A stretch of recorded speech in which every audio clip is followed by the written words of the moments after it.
आजपासून व्यावसायिक गॅस सिलेंडरच्या दरांमध्ये मोठी वाढ झाली आहे। या दरवाढीमुळे 19 किलोचा व्यावसायिक सिलेंडर 42 ते 53 रुपयांनी महागलाय। त्यामुळे आता मुंबईत व्यावसायिक सिलेंडरचे दर 3067 तर दिल्लीमध्ये 3113 रुपयांपर्यंत पोहोचलेत। व्यावसायिक सिलेंडर सोबतच छोट्या ग्राहकांनाही दरवाढीचा फटका बसलाय। 5 किलो वजनाचा सिलेंडर 11 रुपयांनी महागलाय। त्यामुळे 5 किलोच्या सिलेंडरसाठी आता ग्राहकांना 821 रुपये मोजावे लागणार आहेत। व्यावसायिक गॅस सिलेंडरच्या दरवाढीमुळे हॉटेल व्यावसायिकांमध्ये नाराजीचा सूर पाहायला मिळतोय। इतक्या मोठ्या प्रमाणात दरवाढ झाल्यामुळे काही व्यावसायिकांनी तीव्र संताप व्यक्त केलाय। उद्योजकांची लाखो कोटींची कर्ज माफ करता मात्र सर्वसामान्यांसाठी वस्तूंच्या किमती भरमसाठ वाढवता अशी प्रतिक्रिया व्यावसायिक सध्या देताना दिसतायत। मार्च महिन्यात 1670 रुपये काहीतरी किंमत होती। त्याच्यानंतर आज मे म्हणजे 3 महिन्यात डबल झालं, म्हणजे आज जवळजवळ 3070 रुपये। एक पहिल्या महिन्यात जवळजवळ 300 रुपये वाढले, त्याच्यानंतर 945 रुपये वाढले आणि आज परत 45 रुपये वाढले। मग ह्या प्रकारे जर गव्हर्नमेंट आमच्यावर अन्याय करत असतील तर खरोखर हा दुर्भाग्य आमचं। व्यावसायिक एलपीजी सिलेंडरच्या दरवाढीवरती काँग्रेस नेते विजय वडेट्टीवार यांनी सडकून टीका केली आहे। निवडणुका संपल्या आणि आता लूट सुरू झाली आहे। निवडणुकीच्या काळात दर कमी होते, जर व्यावसायिक सिलेंडरचे दर वाढले तर त्याचा परिणाम सर्वसामान्यांपासून ते मोठ्या व्यवसायांपर्यंत सर्वांवर होतो असं म्हणत वडेट्टीवारांनी मोदी सरकारनं देश उद्ध्वस्त करण्याचं काम केलंय अशा शब्दात टीकास्त्र डागलंय।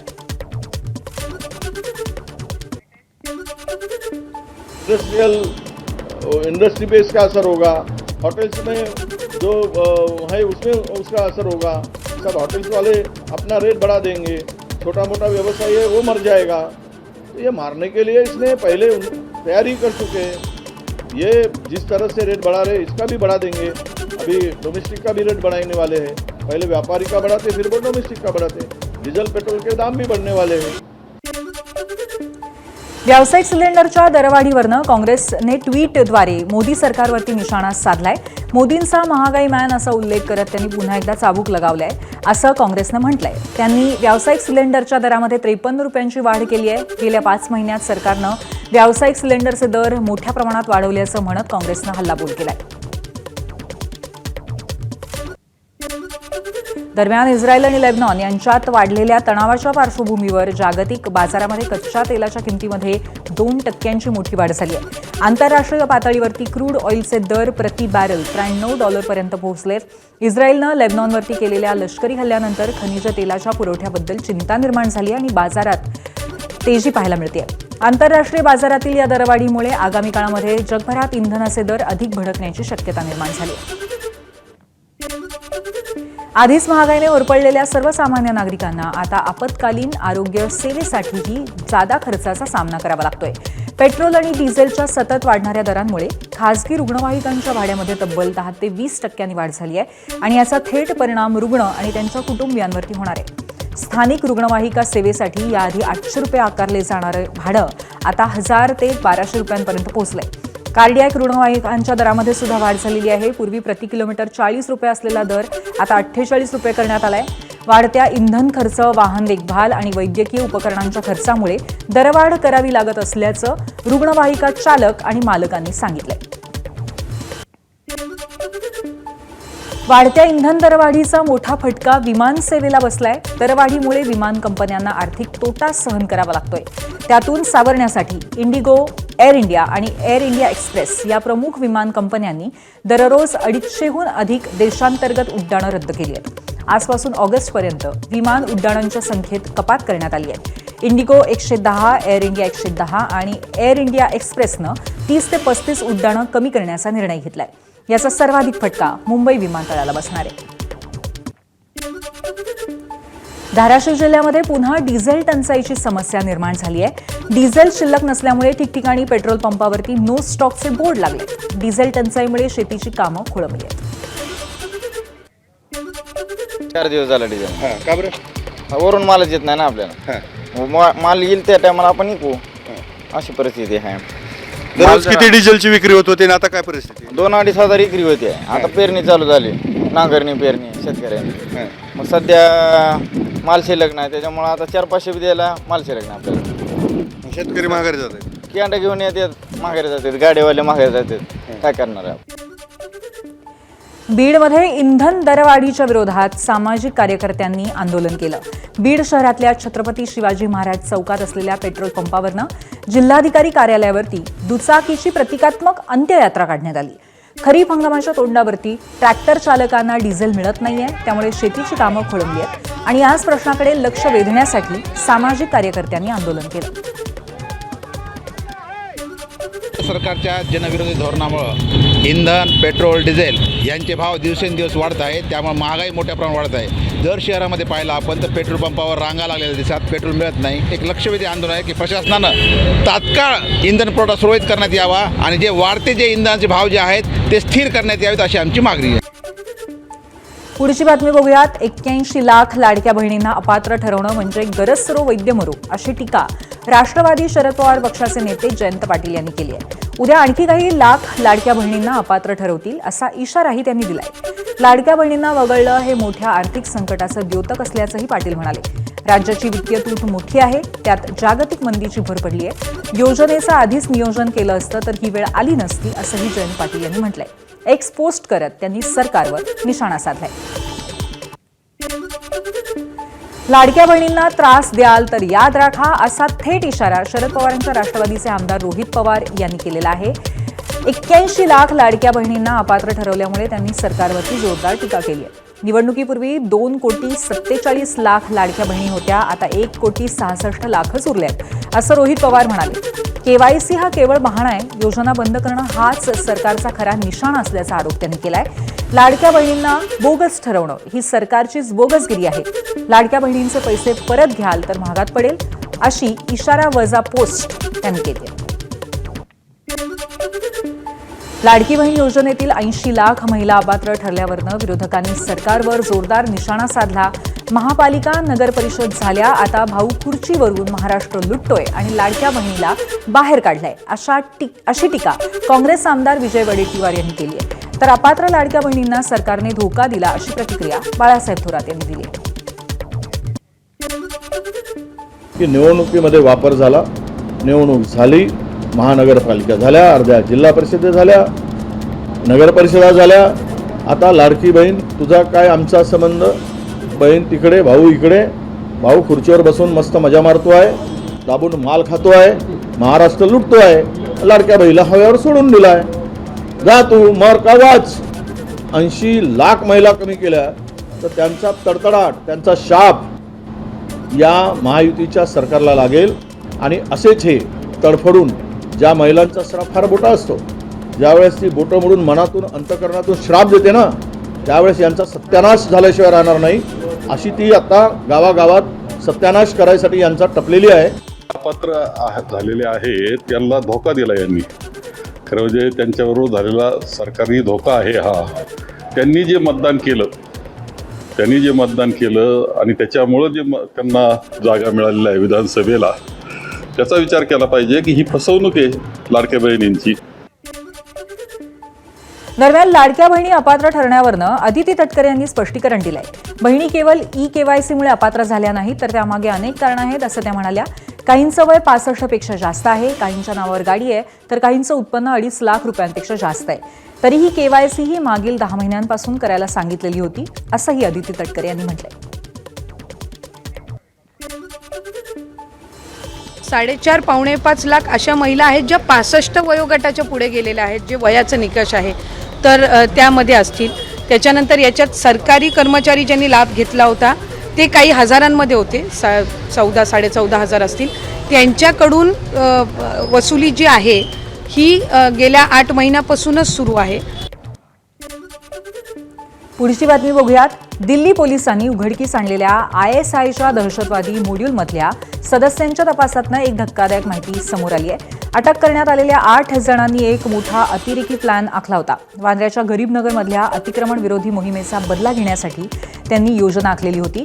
19 ते 23 मे दरम्यान राबवण्यात आलेल्या या मोहिमेत वांद्रे स्टेशन जवळच्या बेकायदेशीर बांधकामं आणि मशीद पाडण्यात आली आणि याच कारवाईचा सूड उगवण्यासाठी हे संशयित दहशतवादी मुंबईतली पोलीस कर्मचारी, सुरक्षा दलं तसंच दिल्ली आणि इतर शहरांमधील महत्त्वाच्या आस्थापनांवरती हल्ले करण्याचं नियोजन करत असल्याची माहिती तपास अधिकाऱ्यांनी दिली. राज्यातल्या 17 स्थानिक स्वराज्य संस्था विधान परिषद मतदारसंघासाठी 18 जूनला निवडणूक होणार आहे. निवडणुकीसाठी अर्ज भरण्याची मुदत आज दुपारी 3 वाजता संपली. मात्र त्यापूर्वी निवडणूक होऊ घातलेल्या सर्वच मतदारसंघांमध्ये राजकीय धुरळा उडाल्याचं पाहायला मिळालं. विधान परिषद निवडणुकीमध्ये भाजपने मोठी झेप घेतली. 17 पैकी 11 जागांवरती भाजपने उमेदवार दिलेत. गेल्या निवडणुकीमध्ये भाजप 7 जागा लढली होती. यंदा भाजपला 4 अधिक जागा मिळाल्यात. आधी जिंकलेल्या जागा सोडून इतर 4 जागांवरती भाजपचे उमेदवार उभे आहेत. विशेष म्हणजे भाजपला मिळालेल्या या 4ही ठिकाणी काँग्रेस आणि राष्ट्रवादीचे आमदार होते. गेल्या विधान परिषदेपेक्षा 4 अधिक जागा भाजप यावेळी लढणार आहे. विधान परिषद निवडणुकीवरनं पुण्यामध्ये राष्ट्रवादी पक्षामध्ये मोठा ड्रामा पाहायला मिळाला. उमेदवारी कुणाला द्यावी यावरनं आधी सुनेत्रा पवार, पार्थ पवार, जय पवार यांच्या उपस्थितीत बैठक झाली. बैठकीतनं अजित पवारांचे कट्टर समर्थक सुनील टिंगरे बाहेर पडले आणि थेट पक्ष कार्यालयामध्ये जातो असं सांगितलं. टिंगरे बैठकीतनं बाहेर येताच बैठकीत संजय काकडे आणि विक्रम काकडे यांनी राष्ट्रवादीत प्रवेश केला.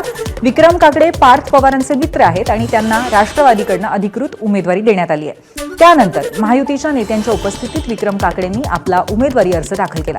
तर सुनील टिंगरेंनीही बंडखोरी करत आपला उमेदवारी अर्ज दाखल केलाय. मात्र यामुळे नाराज झालेल्या सुनील टिंगरे समर्थकांनी आपले राजीनामे देण्याचा निर्णय घेतलाय. यावेळी कार्यकर्त्यांनी एबीपी माझाच्या प्रतिनिधींच्या हातामध्ये राजीनामा देत आपली नाराजीही व्यक्त केली.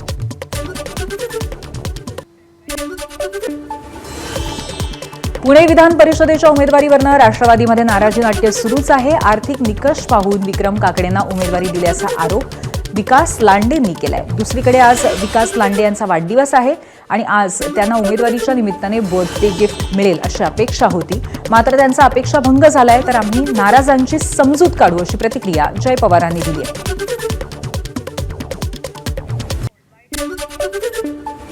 ज्यांनी मागितलं ते कुठेतरी पक्षाच्या दृष्टिकोनातून पक्षासाठी मोठी संघटना त्यांच्यामध्ये ताकद नसेल असे वाटते आमच्यासारख्या कार्यकर्त्याला. आता ज्यांना उमेद आहे तो संघटक आहे आणि मोठा ताकदीचा आहे आणि आर्थिकदृष्ट्या खूप सुबत्ता त्याच्याकडे आहे असं त्या ठिकाणी कार्यकर्त्यामध्ये बोललं जातं. युवक म्हणून मी नक्कीच सगळ्यांबरोबर त्यांच्या दुःखात सहभागी राहतो. आज मला माहिती आहे थोडे लोक नाराज झाले, पण त्यांना पण आम्ही नक्कीच भेटून त्याच्यातनं भविष्यात कुठे संधी मिळू शकतो तशी आम्ही देऊ. महाविकास आघाडीकडनं ठाणे पालघरच्या विधान परिषदेच्या जागेसाठी राष्ट्रवादी शरदचंद्र पवार पक्षाकडनं नगरसेवक अभिजित पवारांना उमेदवारी देण्यात आली आहे. त्यांना शिवसेनेच्या रवींद्र फाटक यांचं आव्हान असेल. ठाण्यात महायुतीकडे जरी संख्याबळ जास्त असलं तरी महायुतीच्या भाजप आणि शिवसेना या पक्षामध्ये वाद आहे. त्याचा आपल्याला फायदा होईल असा विश्वास त्यांनी व्यक्त केलाय. दुसरीकडे शिवसेनेच्या रवींद्र फाटकांनीही मोठं शक्तीप्रदर्शन करत आपला उमेदवारी अर्ज दाखल केलाय. त्यांना माझ्याकडून हार्दिक शुभेच्छा आहेत की ते चांगल्या पद्धतीने लढतील. आम्हीही लढू. महाविकास आघाडी आणि महायुती असे दोन्ही वेगवेगळे कॉम्बिनेशन असताना आम्ही एक म्हणजे लढत आहोत आणि लढत राहू. त्यांनाही शुभेच्छा, तेही मला शुभेच्छा देतीलच. भाजपमध्ये प्रवेश करताच प्राजक्त तनपुरे यांना विधान परिषदेच्या अहिल्यानगरच्या जागेसाठी उमेदवारी जाहीर झाली. तनपुरेंनी भाजप नेत्यांच्या उपस्थितीत आपला उमेदवारी अर्ज दाखल केलाय. मात्र काहीच दिवसांपूर्वी पक्षात आलेल्या तनपुरेंना उमेदवारी दिल्यामुळे भाजप निष्ठावंत नाराज झाले. भाजपच्या सत्यजित कदमांना विधान परिषद उमेदवारी मिळेल ही अपेक्षा होती, मात्र त्यांना डावलण्यात आल्यामुळे त्यांनी नाराजी व्यक्त केली. जळगाव विधान परिषदेची जागा शिवसेनेला सुटावी आणि मंत्री गुलाबराव पाटील यांच्या मुलाला उमेदवारी मिळावी अशी शिवसेनेची मागणी होती. मात्र भाजपतर्फे नंदकिशोर महाजन यांना उमेदवारी निश्चित झाली. भाजपला ही जागा मिळाल्यामुळे शिवसेनेच्या गोटामध्ये नाराजी पसरली असं दिसतंय. मंत्री गिरीश महाजन यांच्या कार्यालयाच्या बाहेर भाजप कार्यकर्त्यांची मोठी गर्दी जमलेली असताना शिवसेना आमदार अमोल पाटील, आमदार चंद्रकांत पाटील आणि आमदार किशोर पाटील यांचे चिरंजीव वगळता शिवसेनेच्या कार्यकर्त्यांनी पाठ फिरवल्याचं चित्र आहे. आज अर्ज भरण्याचा शेवटचा दिवस असून महायुतीचे उमेदवार नंदकिशोर महाजन यांना उमेदवारी दिली आहे. मात्र शिवसेनेचे कार्यकर्ते गैरहजर होते. तर महायुतीतील जागा वाटप समन्वयानं झाल्याची प्रतिक्रिया गिरीश महाजनांनी दिली आहे. कुठे नाराजी नाहीये. नाराजी असती तर मग या ठिकाणी अमोल शिंदे आले असते का, नसते आले. बंधू वाढवणे असते का, नसते. आज आमच्या केतकीताई आलेले आहेत, त्यांचं नाव खूप पुढे होतं. त्या सुद्धा 2-3 दशांश इथे झालेल्या आहेत. गोयचे डगरावालेत आमचे नगराध्यक्ष शेंदुर्णीचे, ते सुद्धा या ठिकाणी आहेत.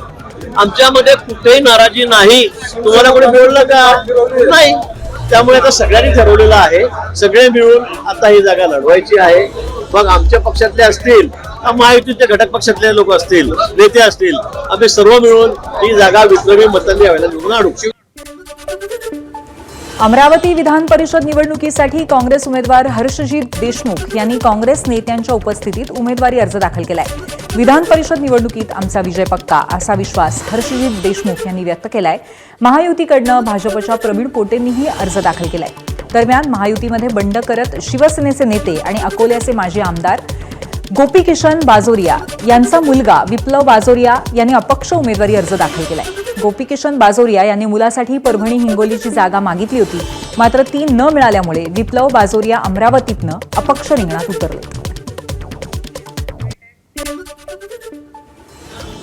सर, आकडेवारी आमची महाविकास आघाडीची पण मोठ्या संख्येने आहे आणि दोन्ही पक्षांच्या आकडेवारीच्या व्यतिरिक्त काही अपक्ष आणि बरेचसे जे या दोन्ही पक्षांशी निगडीत नाही आहे असे बरेचसे नगरसेवक आहे.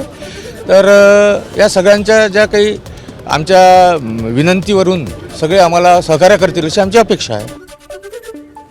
यवतमाळ विधान परिषद निवडणुकीत महायुतीत बंडखोरी झाली आहे. भाजपकडनं नितीन भुतडा यांनी उमेदवारी अर्ज दाखल केला. पक्षाच्या वरिष्ठ नेत्यांनी आदेश दिल्यामुळे अर्ज दाखल केल्याचं ते म्हणाले. जागा सेनेला सुटली तर युती धर्म पाळू असंही त्यांनी स्पष्ट केलं. दरम्यान शिंदे सेनेकडनं दुष्यंत चतुर्वेदी यांनीही पालकमंत्री संजय राठोड यांच्या उपस्थितीत अर्ज भरलाय. विजयाचा विश्वास चतुर्वेदींनी व्यक्त केलाय. भाजप आणि शिवसेना दोघांकडनं अर्ज दाखल झाल्यामुळे महायुतीचा उमेदवार कोण हे अर्ज माघारीच्या दिवशीच कळेल. दरम्यान शिवसेनेचा उमेदवार दुसऱ्या जिल्ह्यातील असल्यामुळे भाजपात नाराजी आहे.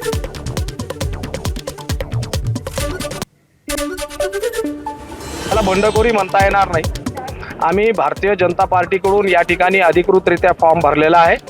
पार्टीचं नेतृत्व ज्या पद्धतीनं निर्देश देईल त्या पुढची वाटचाल आमची त्या पद्धतीची राहील. चंद्रपूर, वर्धा, गडचिरोली स्थानिक स्वराज्य संस्थेच्या विधान परिषद निवडणुकीसाठी काँग्रेस उमेदवार शैलेश कुमार अग्रवाल यांनी आज जिल्हाधिकारी कार्यालयामध्ये उमेदवारी अर्ज दाखल केलाय. यावेळी काँग्रेसचे ज्येष्ठ नेते विजय वडेट्टीवार, खासदार प्रतिभा धानोरकर, माजी राज्यमंत्री रणजित कांबळे यांच्यासह पक्षाचे अनेक पदाधिकारी उपस्थित होते. भाजपच्या अरुण लखानींचं त्यांना तगडं आवाहन असणार आहे. धाराशिव, बीड, लातूरमधनं भाजप उमेदवार बसवराज पाटील यांनी उमेदवारी अर्ज दाखल केलाय. काँग्रेस उमेदवार महेश देशमुखांनीही उमेदवारी अर्ज दाखल केलाय. बसवराज पाटील आणि महेश देशमुखांनी एकाच वेळी अर्ज दाखल केलाय. धाराशिव, बीड, लातूर जिल्ह्यातील प्रमुख पदाधिकाऱ्यांच्या उपस्थितीत महाविकास आघाडीच्या महेश देशमुख यांनी उमेदवारी अर्ज दाखल केलाय. परभणी हिंगोली विधान परिषद निवडणुकीसाठी महायुतीने नवा डाव टाकलाय.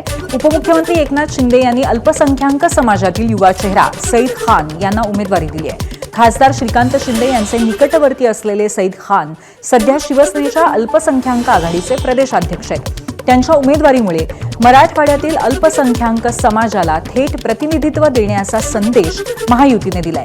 दरम्यान महाविकास आघाडीतून ठाकरेंच्या शिवसेनेचे उमेदवार विवेक नावंदर यांनीही अर्ज भरलाय. मताचं गणित जुळवूनच उमेदवारी अर्ज दाखल केला गेला आहे आणि विजय आमचाच होणार असा विश्वास आमदार राहुल पाटील यांनी व्यक्त केला. सातारा, सांगली, सातारा विधान परिषद निवडणुकीसाठी भाजपने धैर्यशील कदमांना उमेदवारी दिली आहे. उमेदवारीनंतर कदम यांनी महायुतीतील शिवसेना आणि राष्ट्रवादी काँग्रेसच्या नेत्यांना एकजुटीने काम करण्याचं आवाहन केलंय. जिल्हा परिषद अध्यक्षपदाच्या निवडीच्या वेळी झालेल्या राजकीय घडामोडी आणि मतभेद आता मागे टाकून पुढे जाण्याची गरज असल्याचं त्यांनी म्हटलंय. महायुतीच्या विजयासाठी सर्व घटक पक्षांनी एकत्रितपणे प्रयत्न करावेत असं आवाहनही त्यांनी केलंय. माझ्यासारख्या भारतीय जनता पार्टीच्या सर्वसामान्य कार्यकर्त्याला विधान परिषदेची उमेदवारी मिळाली. एक तर मी संघटनेत काम करणारा कार्यकर्ता आणि ह्या संघटनेतील काम करणाऱ्या कार्यकर्त्यांना या ठिकाणी भारतीय जनता पार्टीच्या नेत्यांनी कार्यकर्त्याचा केलेला सन्मान असंच मी मानेन. सोलापूर विधान परिषद निवडणुकीसाठी भाजप उमेदवार माजी आमदार राजेंद्र राऊत यांनी पालकमंत्री जयकुमार गोरे आणि शिवसेनेच्या खासदार डॉक्टर ज्योती वाघमारे यांच्या उपस्थितीत उमेदवारी अर्ज दाखल केलाय। यावेळी शेकापचे आमदार बाबासाहेब देशमुख आणि राष्ट्रवादी शरद पवार गटाचे आमदार नारायण आबा पाटील सुद्धा उपस्थित होते। भाजप आणि महायुतीकडे मोठं संख्याबळ असल्यामुळे मोठ्या फरकाने विजय होईल, पण निवडणूक बिनविरोध व्हावी अशी इच्छा असल्याचं पालकमंत्री जयकुमार गोरे म्हणाले। महायुती म्हणून निवडणूक लढणार असल्याने एकत्रित अर्ज दाखल केल्याची प्रतिक्रिया खासदार ज्योती वाघमारे यांनी दिली। सांगली सातारा विधान परिषद निवडणुकीच्या रणधुमाळीत महायुतीतील अंतर्गत धुसफूस चव्हाट्यावरती आली आहे। भाजपकडनं धैर्यशील पाटील यांना उमेदवारी जाहीर झाल्यानंतर प्रबळ दावेदार मानले जाणारे खटाव माणसे नेते शेखर गोरे नाराज झालेत। त्यांनी थेट देवेंद्र फडणवीस यांना जाहीर पत्र लिहून सोशल मीडियावरनं नाराजी व्यक्त केली आहे। साहेब, मी नक्की कुठे चुकलो असा वेदनादायी सवाल त्यांनी पत्रात केलाय। पक्षासाठी केलेल्या त्यागाची आठवणही त्यांनी करून दिली आहे। ऐन निवडणुकीच्या तोंडावर उमेदवारी नाकारल्यामुळे कार्यकर्त्यांमध्ये नाराजी आहे। शेखर गोरे माझे बंधू आहेत, त्यांनी उमेदवारी मागितलेली होती आणि त्यांचा उमेदवार त्यांना मिळावी अशी त्यांची भावनाही होती आणि भावना असणं साहजिक आहे। त्यामुळं माझी त्यांच्याशी चर्चा असते। मला नाही वाटत की शेवटी उमेदवारी नाही मिळाली तर थोडीशी नाराजी असणं साहजिक आहे, परंतु आम्ही सगळेजण एकत्र काम करू आणि महायुतीचा उमेदवार निवडून आणू। नक्की त्यांनाही योग्य ठिकाणी संधी पक्ष देईल आणि त्यांच्या पाठीशी पक्ष उभा राहील। मॉन्सून संदर्भात सर्वांना सुखावणारी बातमी आहे। केरळमध्ये मॉन्सून दाखल झाल्याची अधिकृत घोषणा भारतीय हवामान विभागाने केली आहे। येत्या काही दिवसात मॉन्सून भारताच्या अनेक भागात पुढे सरकण्याची शक्यता आहे। त्यामुळे उष्णतेमुळे हैराण झालेल्या नागरिकांना दिलासा मिळेल। राजस्थानच्या काही भागांमध्ये गेल्या 2 दिवसांपासून धुळीचं वादळ पाहायला मिळत आहे। काल संध्याकाळी जैसलमेरमध्ये पुन्हा वाळूचं वादळ आलं। या वादळामुळे भर दिवसा अंधार पसरला होता। या वादळाचा व्हिडिओ सोशल मीडियावरती व्हायरल होतोय। याआधी शनिवारी श्रीगंगानगर, बिकानेर, चुरू, हनुमानगड आणि सिकर या 5 जिल्ह्यांमध्ये धुळीचं वादळ आलं होतं। या वादळाचा परिणाम 200 चौरस किलोमीटरपर्यंत जाणवला। या वादळामध्ये 56 किलोमीटर प्रति तास वेगाने वारे वाहत होते। आजही राजस्थानच्या अनेक भागांमध्ये वादळाचा इशारा देण्यात आलाय। वाशिमच्या कारंजा तालुक्यातील कामरगाव परिसरात वादळी वाऱ्यासह मध्यम स्वरूपाच्या पावसाने हजेरी लावली। मान्सूनपूर्व पावसाने उकाड्यापासून त्रस्त असलेल्या नागरिकांना दिलासा मिळाला। या पावसामुळे शेती मशागतीच्या कामांना गती येणार आहे। तसंच पावसामुळे परिसरात गारवाही पसरलाय। नाशिकच्या मनमाड शहरामध्ये काल मान्सूनपूर्व पाऊस झाला। या पावसामुळे खासगी बाजार समितीच्या आवारात व्यापाऱ्यांनी खरेदी केलेला आणि साठवून ठेवलेला मका भिजला। शेकडो क्विंटल मका पावसाने भिजला आणि लाखो रुपयांचं नुकसान झालंय। अचानक आलेल्या पावसामुळे उघड्यावर पडलेला मका झाकण्यासाठी वेळ मिळाला नाही आणि व्यापाऱ्यांचं मोठं नुकसान झालं। गेल्या काही दिवसांपासून असह्य उकाड्याने हैराण झालेल्या साताऱ्याच्या खटाव तालुक्यातील नागरिकांना काहीसा दिलासा मिळालाय। डिस्कळसह ललगुण बुध परिसरामध्ये काल दुपारनंतर वादळी वाऱ्यासह गारांचा जोरदार पाऊस झाला आणि या दमदार पावसामुळे अक्षरशः रस्त्यावर पाण्याचे लोट पाहायला मिळाले। तासभर पडलेल्या पावसामुळे भूजल पाणी पातळीमध्ये वाढ व्हायला मदत होणार आहे, तर शेतीसाठी हा पाऊस समाधानकारक असल्यामुळे पेरणीपूर्व मशागतीसाठी उपयुक्त आहे। धाराशिवच्या वाशी तालुक्याला वादळी पावसानं तडाखा दिलाय। वादळी वाऱ्याने झाडं उन्मळून पडली आहेत, तर जिल्हा परिषद शाळेवरचे पत्रे उडून गेले। तसंच शाळेचं मोठं नुकसानही झालंय। मुख्याध्यापक आणि सरपंचांनी शाळेची नवीन इमारत बांधून देण्याची मागणी प्रशासनाकडे केली आहे। 6 ते 7 खोल्यावरच्या पत्रे आणि भिंती ह्या पडलेल्या आहेत। वादळ वाऱ्याची तीव्रता एवढी होती की मोठमोठी झाडं उन्मळून पडलेली आहेत। वर्गाचं प्रचंड नुकसान झालेलं आहे। या शाळेच्या खोल्या खूप जुन्या आहेत, त्या नवीन मिळाव्यात। शाळेवर पाणी करायला तर 4-5 रूमचे पत्रे पूर्ण उडून गेले आहेत। एकदम जुनी इमारत असल्यामुळे शाळेवर काही एक बी पत्रा काही राहिलेला नाही। अतिशय दुरावस्था झाली आहे। तरी प्रशासनाला एवढंच माझं सांगणं की जून शाळा भरण्यापर्यंत त्याची दुरुस्ती करण्यात, अगर नवीन इमारत बांधण्यात यावी। परभणी जिल्ह्यामध्ये अनेक ठिकाणी वादळी वाऱ्यासह जोरदार पाऊस झाला। अनेक ठिकाणी विजांच्या कडकडाटासह मुसळधार पाऊस झाला, तर काही ठिकाणी गारपीटही झाली। वादळी वाऱ्यांमुळे झाडांच्या फांद्या तुटून पडल्या।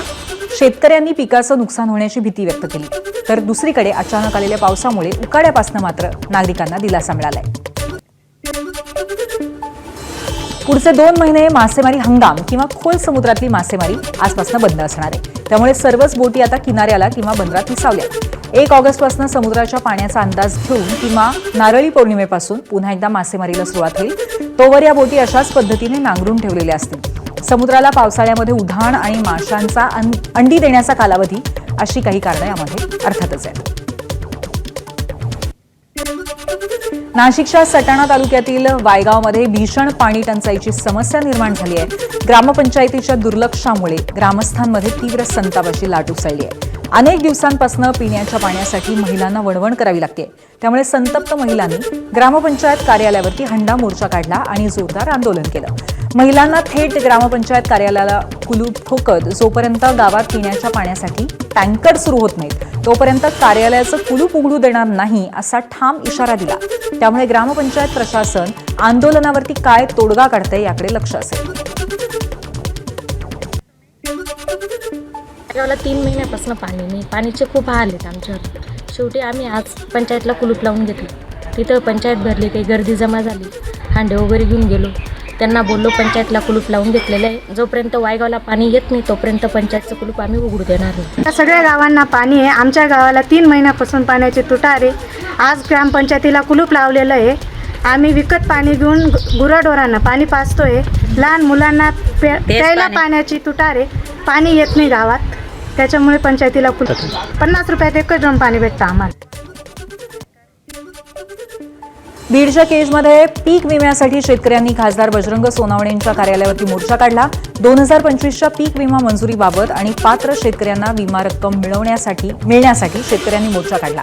शेतकरी संघर्ष समितीकडनं हा मोर्चा काढण्यात आला असून खासदारांना निवेदन देऊन पीक विम्याचा प्रश्न तातडीने सोडवण्याची मागणी करण्यात आली आहे. यावेळी आलेल्या शेतकरी आंदोलकांसोबत बजरंग सोनवणे यांनी संवाद साधला आणि पीक विम्याबाबत केंद्रीय कृषी मंत्री शिवराज सिंग चौहान आणि राज्याचे मुख्यमंत्री देवेंद्र फडणवीस यांच्याकडे पाठपुरावा केला असल्याचं सोनवणेंनी शेतकऱ्यांना सांगितलं. 2020चा आम्ही मोर्चे काढू आपल्या जिल्ह्यामध्ये जो विमा भरलेला होता त्या 2020चा विमा आपल्यासारखंच क्लायमेट उस्मानाबादला आहे तिथं मिळाला. तर माझंही 2020ला आम्ही माझं बीड जिल्ह्याला बीडला मोर्चे माजलगावला मोर्चे काढून एक जनहित याचिका दाखल केली होती हायकोर्टामध्ये औरंगाबादला. तिची 2022ची जी याचिका आहे त्या संदर्भात सुद्धा मी लीडिंग करतो असं खासदारांनी सांगितलं. रब्बी हंगामात जिल्हा मार्केटिंग फेडरेशनच्या धान खरेदी केंद्रावरती धानाची विक्री करणाऱ्या 37,000 शेतकऱ्यांचे 395 कोटी रुपयांचे चुकारे गेल्या महिन्याभरापासून थकलेत. परिणामी रब्बी हंगामाच्या तोंडावर शेतकऱ्यांची आर्थिक कोंडी झाली आहे. सध्या गोंदिया जिल्ह्यामध्ये रब्बी हंगामातील धान खरेदी सुरू आहे. रब्बीतील धान खरेदीसाठी जिल्हा मार्केटिंग फेडरेशनने 193 खरेदी केंद्रांना मंजुरी दिली आहे. त्यापैकी 189 केंद्रांवरनं धान खरेदीची प्रक्रिया महिनाभरापासून सुरू आहे. आतापर्यंत 37,325 शेतकऱ्यांनी 16,69,682 क्विंटल धानाची विक्री केली आहे. शेतकऱ्यांची विक्री केलेल्या एकूण धानाची किंमत 395 कोटी 54 लाख रुपये. पण शासनाने गेल्या महिन्याभरापासून धानाच्या सुकाऱ्यांसाठी निधी उपलब्ध करून दिला नाहीये. परिणामी सर्व 395 कोटी 54 लाख रुपयांचे चुकारे थकलेत. पालकमंत्रीपदावरनं मंत्री भरत गोगावले यांनी मोठं वक्तव्य केलंय. पालकमंत्रीपदावर आमची चर्चा झाली आहे आणि मुख्यमंत्री आणि दोन्ही उपमुख्यमंत्री लवकरच याबद्दल निर्णय घेतील असं गोगावले म्हणाले. दरम्यान कोकण विधान परिषदेच्या बदल्यात मंत्री भरत गोगावले यांना पालकमंत्रीपदाची ऑफर देण्यात आल्याची चर्चा राजकीय वर्तुळात रंगली आहे. गोविंद पानसरे लिखित शिवाजी कोण होता या मूळ पुस्तकाच्या मजकुरात फेरबदल केल्याचा आरोप पानसरे कुटुंबीय आणि मूळ प्रकाशक प्रशांत आंबी यांनी केलाय. एका नवीन प्रकाशकानं प्रसिद्ध केलेल्या पुस्तकामध्ये शिवाजी महाराजांबद्दल खोडसाळ मजकूर छापलाय. साधारण 20 भाषांमध्ये पुस्तक छापलं असून सर्व भाषातल्या पुस्तकातील मजकूर पुन्हा तपासायची मागणी पानसरे कुटुंबियांनी केली आहे. याशिवाय त्या नव्या प्रकाशकाला कायदेशीर नोटीसही पाठवणार असल्याचं त्यांनी सांगितलंय. पन्हाळ्याला वेढा झाल्यानंतर कशी मदत केलेली आहे मुस्लिम सहकार्याने.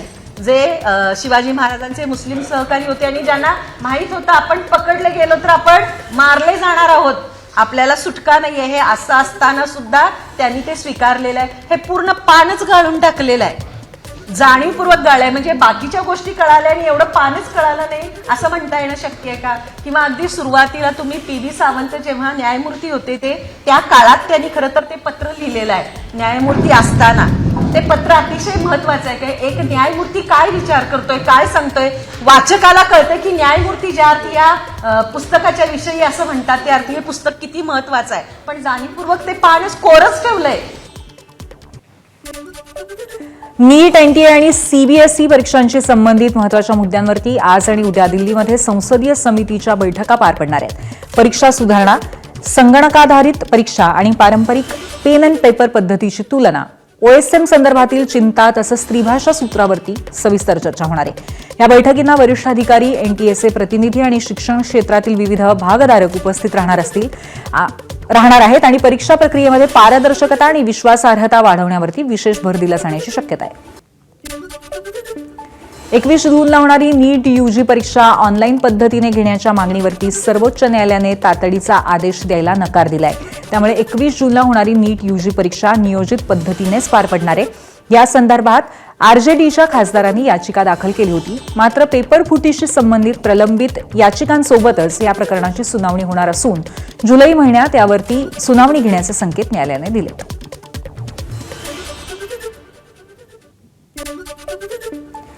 नीट पेपरफुटी प्रकरणातील मास्टरमाइंड पी.व्ही. कुलकर्णी याच्या बीड शहरातील शाहूनगर भागामध्ये सुरू असलेल्या बांधकामावरती अखेर हातोडा पडलाय.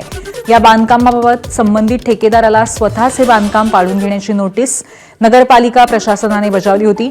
नोटीशीची मुदत आज संपल्यानंतर अनधिकृत बांधकाम हटवण्याची कारवाई सुरू करण्यात आली आहे आणि संबंधित ठेकेदारानेच हे बांधकाम त्याच्याकडनंच पाडलं जात आहे. नीट पेपरफुटी घोटाळ्यामध्ये पी.व्ही. कुलकर्णींचं नाव समोर आल्यानंतर हे 4 मजली बांधकाम चर्चेत आलं होतं.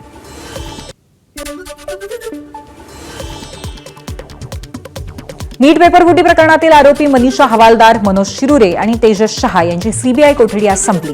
यानंतर सीबीआयने न्यायालयाकडे तिन्ही आरोपींना न्यायालयीन कोठडीमध्ये पाठवण्याची मागणी केली. न्यायालयाने ही मागणी मान्य करत तिन्ही आरोपींची 14 दिवसांसाठी न्यायालयीन कोठडीमध्ये रवानगी केली आहे. नीट परीक्षा पेपरफुटी, पेट्रोल, डिझेल आणि खतांच्या दरवाढीसह वाढत्या महागाईच्या विरोधात बुलढाण्यामध्ये काँग्रेसने आसूड मोर्चा काढला. काँग्रेस प्रदेशाध्यक्ष हर्षवर्धन सपकाळ यांच्या नेतृत्वात हा मोर्चा जिल्हाधिकारी कार्यालयावरती धडकला. आंदोलनाचं लक्ष वेधण्यासाठी गाढव सजवण्यात आलं होतं, तर बैलगाडीला ट्रॅक्टर बांधून मोर्चा काढण्यात आला.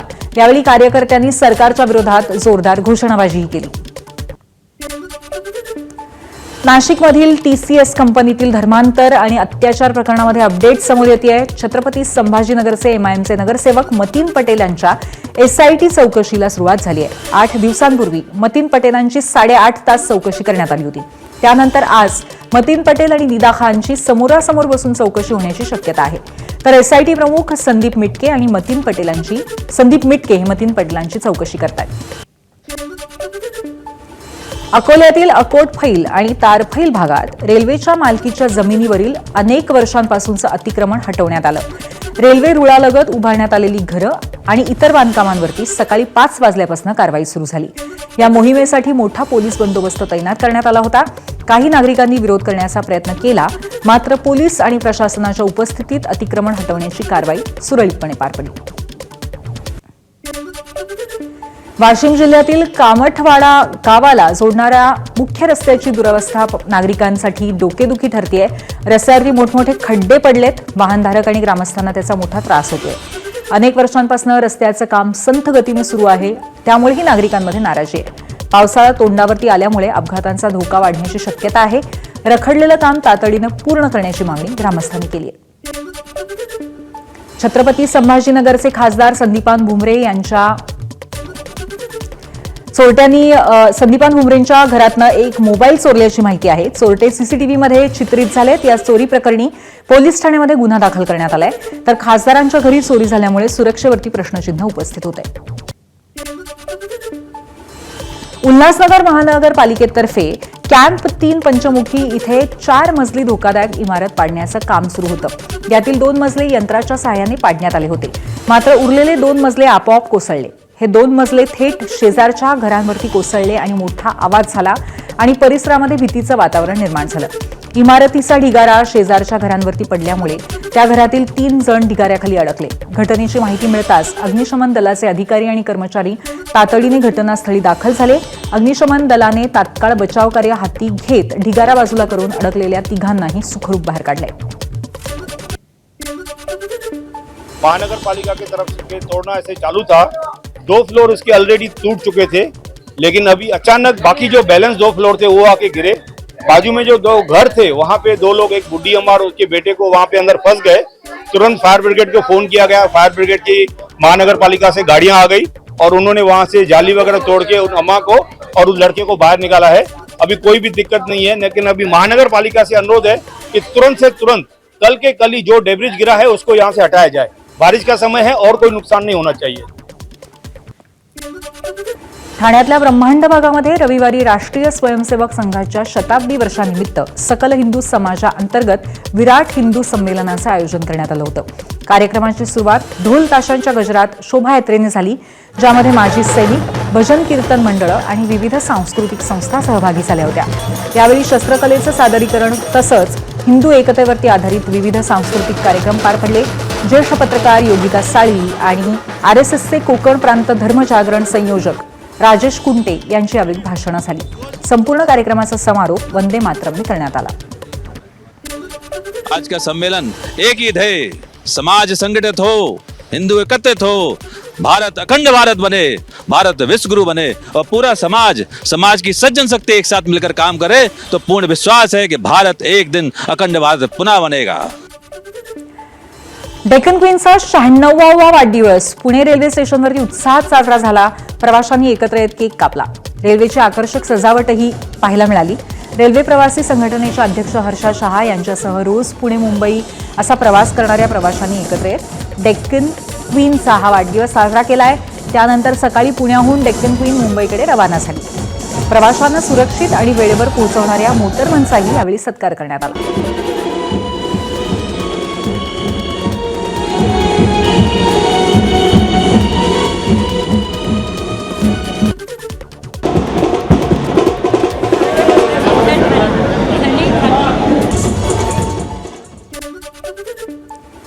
डोंबिवलीतल्या श्री पिंपळेश्वर महादेव मंदिर भूमी संघर्षाला अखेर यश मिळालंय.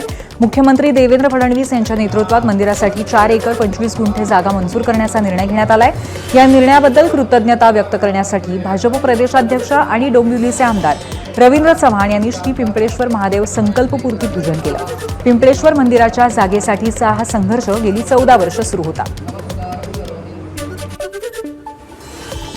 इराणचे राष्ट्राध्यक्ष मसूद पेझेश्कियन यांच्या राजीनाम्याची जोरदार चर्चा रंगली होती. मात्र इराण सरकारनं या सर्व चर्चा फेटाळल्यात. पेझेश्कियन यांच्या राजीनाम्याच्या चर्चा केवळ अफवा असल्याचं इराणने म्हटलंय. संभ्रम आणि फूट निर्माण करण्यासाठीच हेतुपूर्वक हे अफवा पसरवल्या जात असल्याचा आरोप इराणनं केलाय. इतकंच नव्हे तर राष्ट्राध्यक्ष पेझेश्कियन यांचा एक विशेष व्हिडिओही जारी करण्यात आलाय, ज्यामध्ये त्यांनी जोपर्यंत माझा प्राण आहे तोपर्यंत मी इराणसाठी प्रामाणिकपणे काम करत राहीन असा ठाम विश्वास व्यक्त केलाय. अहमदाबादमध्ये काल रॉयल चॅलेंजर्स बंगळुरू संघानं दुसऱ्यांदा IPLचं विजेतेपद पटकावलं.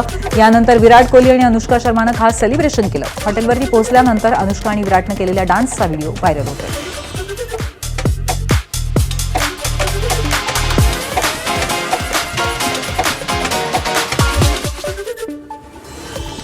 IPLच्या अंतिम सामन्यानंतर हॉटेलवरती परतणाऱ्या गुजरात टायटन्सच्या संघाच्या बसनं पेट घेतला. धक्कादायक बाब म्हणजे आग लागली तेव्हा सर्व खेळाडू बसमध्येच होते. शॉर्ट सर्किटमुळे ही आग लागल्याची शक्यता व्यक्त करण्यात आली आहे. सुदैवानं आग वेगाने पसरत असताना सर्व खेळाडूंना आणि सपोर्ट स्टाफला वेळेत बसमधून सुरक्षित बाहेर काढण्यात आलं. अग्निशमन दलाने तातडीने घटनास्थळी पोहोचून आगीवरती नियंत्रण मिळवलं.